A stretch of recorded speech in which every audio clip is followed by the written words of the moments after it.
Welcome to our lecture online. Now let's take a look at multiplication. We have 5 statements and we want to convert those 5 statements into 5 algebraic expressions. But of course we need to recognize some key words first that would then imply multiplication. Let's see what those key words are. 5 times a number. The word times implies multiplication. A number multiplied by 16 multiplied implies multiplication. Twice a number. Well, that's kind of obscure, but nevertheless, twice means we have 2 times as many, and therefore 2 times as many means we're going to multiply. 1/3 of a number. Of usually implies multiplication, but in this case we're multiplying by a fraction of 1/3, but the word of again implies multiplication.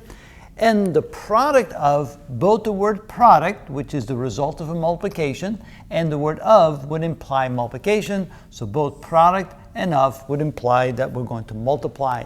Now let's go ahead and come up with equivalent expressions. 5 times a number. The unknown number is x. 5 times as much as 5 times x. So we can write 5 times x. We could write a dot there, so this implies we're multiplying 5 and x. Or we can simply write this as 5x without the dot because it implies multiplication. We now wrote the two as a factor of one another. A number multiplied by 16. So we're going to again have a multiplication, an unknown number, and 16. So we could say x times 16. But using the commutative property, we might as well have written 16 times x. So this can be written as 16 times x, or simply as 16x.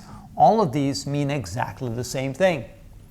Twice a number. We have a number, now we have twice as much, 2 times as much, and so therefore we can write 2 times x, or simply 2x.